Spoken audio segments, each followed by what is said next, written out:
Une production des studios Bass.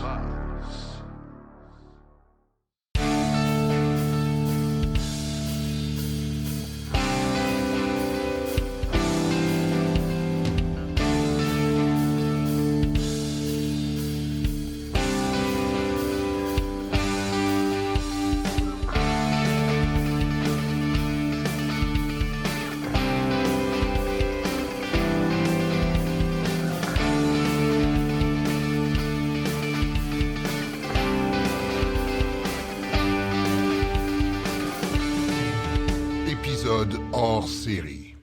Alors, bienvenue à cet épisode hors série, épisode qui est réservé à nos abonnés. Dans cet épisode spécial, notre chroniqueur Stéphane Levert a joué les reporters et est allé rencontrer deux personnes qui travaillent pour Saint-Hubert, donc Julie Vaillancourt ainsi que Martin Turnan, qui est le propriétaire de la franchise à Boucherville, la première qui a eu des véhicules électriques. Évidemment, l'objectif est de parler du tournant électrique, de l'électrification des véhicules de livraison et de la façon avec laquelle la société Saint-Hubert embrasse l'électromobilité. Alors, je vous propose d'écouter tout de suite cette entrevue de Stéphane Levert avec les responsables de Saint-Hubert. Donc, bienvenue, chers auditeurs. Aujourd'hui, pour l'entrevue d'aujourd'hui, je suis très content d'accueillir avec nous Josée Vaillancourt. Josée est directrice communication pour la Fondation Saint-Hubert, pour le groupe Saint-Hubert, et Martin Turnan, propriétaire de la franchise Saint-Hubert de Boucherville. Madame, monsieur, bienvenue au podcast Science on roule. Merci, bonjour tout le monde. Bonjour. Josée, Martin, je vous ai convoqué à l'entrevue d'aujourd'hui parce que, dans le fond, j'ai croisé beaucoup de voitures de livraison Saint-Hubert sur la route les derniers temps, puis ça m'a attiré à aller chercher un petit peu ces détails-là de comment Saint-Hubert sont en train d'électrifier leur flotte de livraison dans toute leur succursale. Fait que j'ai communiqué avec vous, Mme Vaillancourt, pour avoir un petit peu ce feedback-là de comment ce déploiement-là se fait à travers vos franchisés. Donc, vous êtes là aujourd'hui un peu pour nous expliquer, pour faire peut-être une mise en contexte à nos auditeurs de l'historique de l'électrification, et Martin, plus pour nous partager son expérience en tant que propriétaire qui a fait cette transition-là, qui est en train de la faire. Donc, exactement. On peut se tutoyer si vous voulez. OK. Très bien. Donc, oui, effectivement, Saint-Hubert est membre depuis 2011, là, membre fondateur du circuit électrique. Pour la petite histoire, en fait,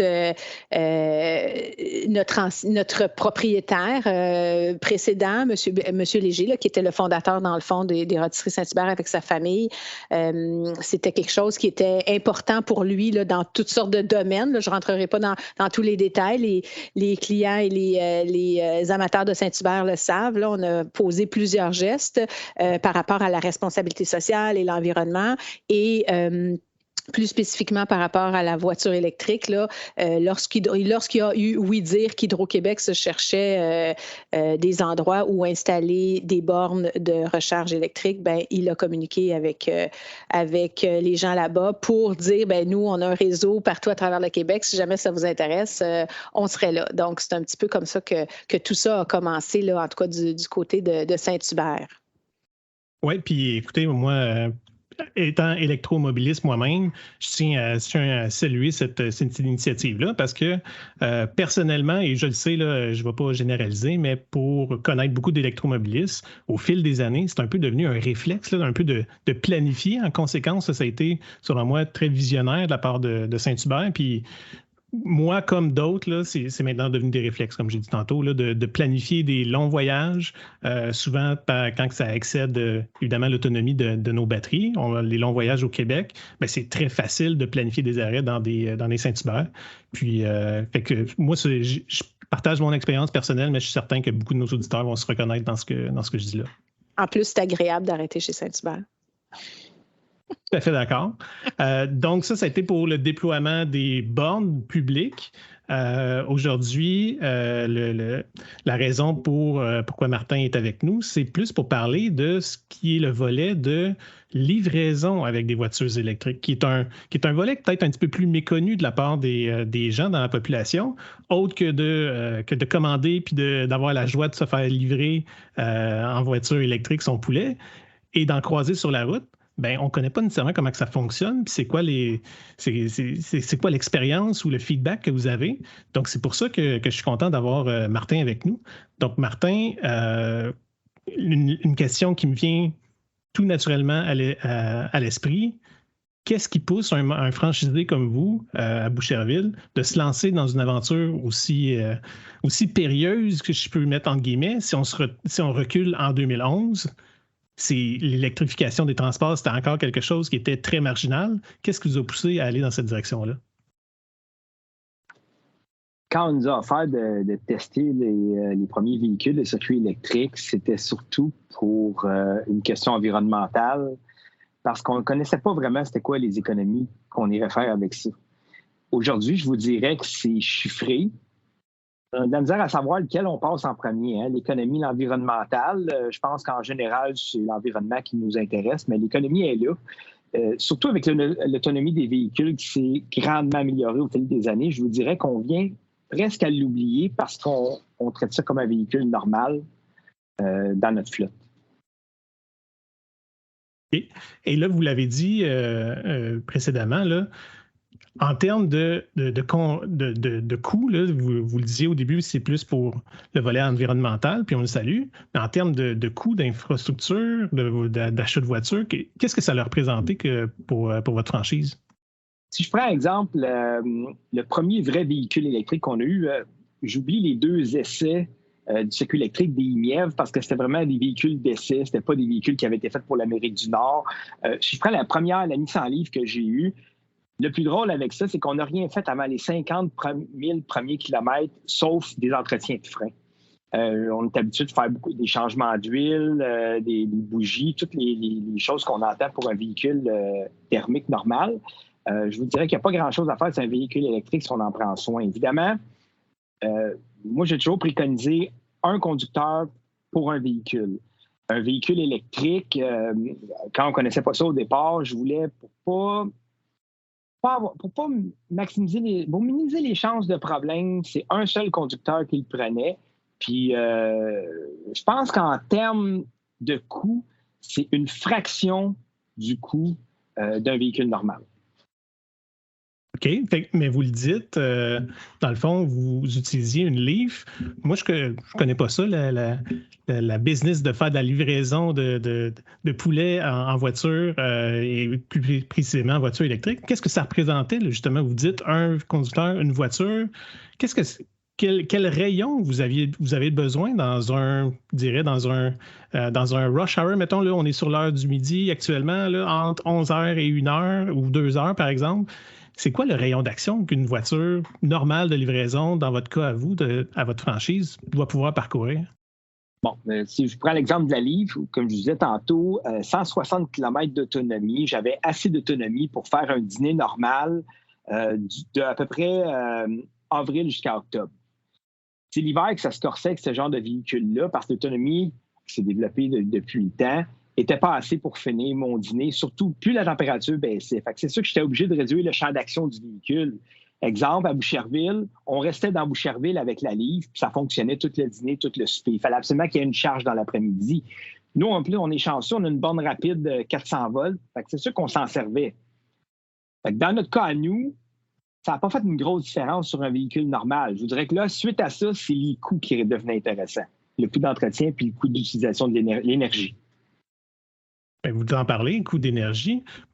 Si on prend une comparaison d'un véhicule thermique normal, là, je sais que mettons, la majorité des instituteurs utilisaient, je ne sais pas, des Toyota Yaris, des trucs comme ça, des véhicules quand même sous-compacts qui ne devaient pas être très énergivores, mais en termes de coût d'opération, ça pouvait représenter une économie de combien sur une année, par exemple? 90 d'économie. L'électricité est environ 10-15 du coût de l'essence. Puis Imaginez, il y a eu des périodes où l'essence est encore plus élevée que ça. Là. Oui, c'est à peu près le barème qu'on se donne aussi au niveau utilisation personnelle, mais sur une distance, j'imagine, importante sur un véhicule de livraison comme les vôtres. On ne fait pas souvent d'autoroute pour faire de la livraison. C'est très, très localisé. On a beaucoup de chemins. C'est sûr que si on ferait de l'autoroute souvent, puis c'est pour ça que l'hiver, nous, on a une partie qu'on fait d'autoroute pour aller à Varennes, qui est la 132. L'hiver, quand il faisait froid, la livre n'y allait pas. Là. Je comprends, mais sur une année complète, là, ça peut représenter combien soit de distance ou d'économie? Environ, par véhicule, 500 $ par mois. Fait que c'est quand même assez considérable. Là. Très considérable. C'est des milliers de dollars par année. Là, Exactement. Fait que ça, c'est une fois que vous avez, si vous avez acquis la voiture qui peut avoir une durée de vie plus longue, on est d'accord, bien entretenue, et le coût d'investissement pour pouvoir mettre des bornes de recharge, par exemple. Exactement. Il ne faut pas oublier, par exemple, le coût du véhicule est beaucoup plus dispendieux qu'un véhicule régulier. Il y a ça à tenir en considération aussi. C'est vrai qu'on sauve beaucoup sur l'entretien, on sauve beaucoup sur l'essence, évidemment, à cause du coût de l'électricité, mais le véhicule est beaucoup plus dispendieux. Exact. Donc là, si on regarde vers l'avenir, là, si les véhicules ont de plus en plus d'autonomie, par exemple, là, si je prends un exemple concret, est-ce que vous avez des plans pour pouvoir acquérir des véhicules, par exemple, comme une Chevrolet Bolt, par exemple, qui vous permettrait probablement d'utiliser le véhicule toute l'année sans restriction? Est-ce que je me trompe? Ah, mais la Bolt qu'on a présentement, on l'utilise toute l'année sans restriction. Évidemment, il y a certains moments dans de grands froids, vers la fin de la semaine, le jeudi, vendredi, où ça va arriver qu'on va couper une partie du territoire, mais c'est extrêmement rare si je compare avec la livre où c'était à tous les jours d'hiver. Très bien.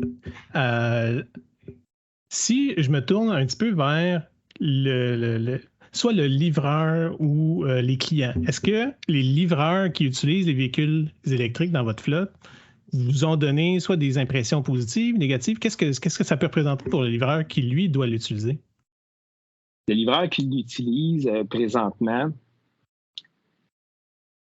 j'ai pas beaucoup de commentaires parce qu'on l'utilise comme un véhicule normal. Je vous dirais qu'au début, quand on avait les véhicules électriques, les clients sortaient de leur maison pour venir voir qu'est-ce que ça avait de l'air, parce que c'était impressionnant quand même. Mais aujourd'hui, là, il y en a beaucoup, beaucoup dans notre ville là, présentement qui circulent, puis les gens sont rendus habitués à les voir. Puis, comme je disais tantôt, on finit par l'oublier. Là. OK. Fait que pour un livreur, de ce que vous dites, là, dans le fond, c'est que ça change absolument rien. Puis le fait de devoir la brancher, soit à la fin du corps de travail ou quoi que ce soit, ça ne les dérange pas. En fait, même que c'est plus confortable parce que c'est le seul véhicule qu'on a en place qui a l'air climatisé. Je vous dirais que dans les grosses chaleurs, c'est très apprécié. Très bien. Et là, j'ai abordé tantôt la question de l'année. À quel horizon, par exemple, vous planifieriez d'avoir une flotte à 100% de véhicules électriques? J'en ai un en commande, puis je l'attends à l'intérieur des 2 prochaines années. C'est une histoire qu'on entend souvent, qu'on vit personnellement, nous autres aussi. C'est ça, chaque personne qui veut s'en commander une. Mais je pense que, là, moi, je parle pour moi, là, évidemment. Là, je n'engage pas les rôtisseries Saint-Hubert parce que pour connaître certains secteurs de livraison, je ne connais pas tous les paramètres par rapport aux autres secteurs. Il y a des secteurs plus grands que le mien. Moi, ça ressemble un peu à un petit Montréal. Hein. C'est carré, il y a des districts partout, on ne fait pas beaucoup d'autoroutes. Je pense que d'ici 5 ans, on va être électrifié à 100% à Boucherville. Fait que là, vous parlez pour votre cas à vous. Est-ce que c'est le genre de choses que vous discutez entre propriétaires? Est-ce que c'est l'expérience que vous partagez avec d'autres propriétaires? Est-ce qu'il y en a que vous sentez qui ont la même ambition que vous, le même vécu que vous, versus d'autres qui soient peut-être plus réticents? Est-ce que vous avez ce genre de perception-là des autres propriétaires? Nous, on a été les premiers à avoir des véhicules électriques. C'est sûr que ça attirait la curiosité. J'ai eu beaucoup d'appels au début du projet pour avoir de l'information là-dessus. Parce qu'on aura beau dire qu'est-ce qu'on veut, ça attire l'attention. C'est quelque chose, je crois, que les gens sont en train de penser. Puis là, depuis qu'on sait que la fin de la décennie, là, au Québec, là, il va y avoir un gros pourcentage de véhicules électrifiés. Je pense que ça attire encore plus l'œil dans ces temps-ci. Si je peux me permettre, M.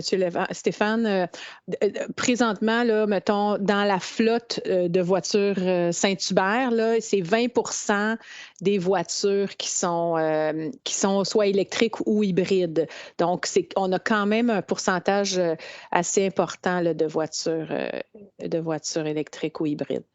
Oui, effectivement, 20%, c'est quand même très bien en date d'aujourd'hui. On se rappelle que vous avez commencé en 2011, fait que vous avez vraiment été dans les premières entreprises au Québec à mettre ça de l'avant.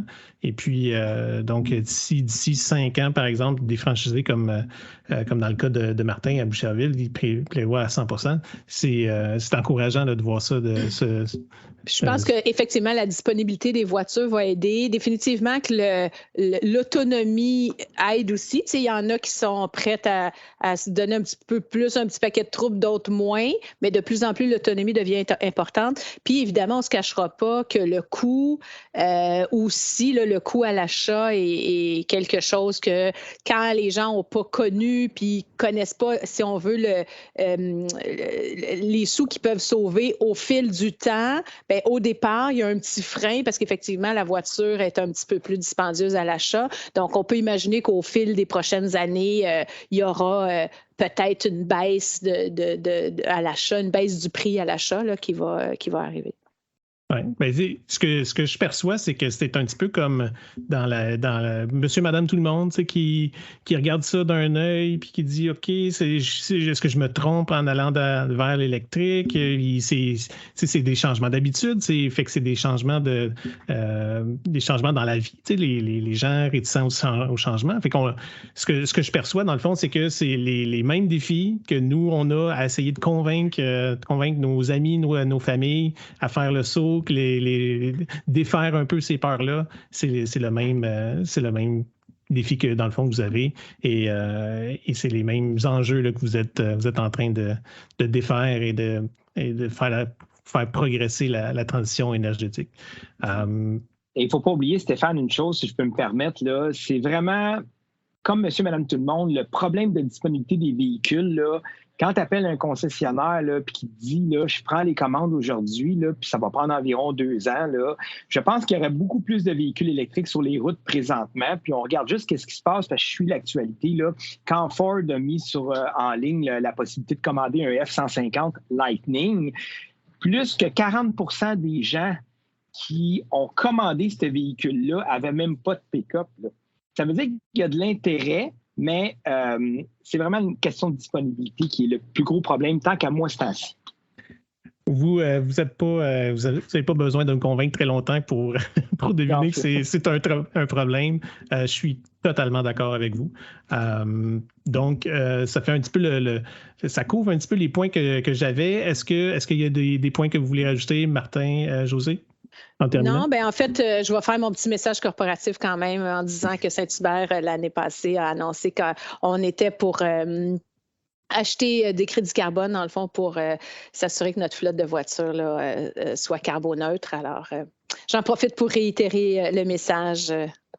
Je resalue encore une fois l'initiative de Saint-Hubert depuis le tout début de l'électrification des transports au Québec. Là, je l'ai dit tantôt. Je suis convaincu là, que comme moi, là, des gens ils seraient capables de témoigner du même réflexe qu'on est en train de développer. Puis encore une fois, je dis bravo là, à ce que Saint-Hubert met de l'avant. Donc, ça va dans le bon sens. Exactement. Je suis content d'entendre ça et de percevoir là, que des entreprises québécoises mettent l'épaule à la roue là, puis construisent cet écosystème-là.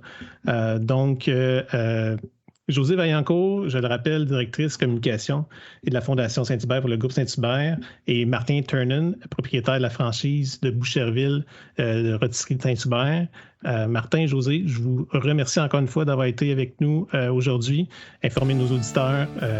Vous me recontactez quand vous voulez pour venir parler. Je suis certain que les gens vont apprécier avoir su un petit peu plus là, comment que ça se fait, la transition énergétique chez Saint-Hubert. Merci beaucoup. Merci. Au plaisir. Bonne journée.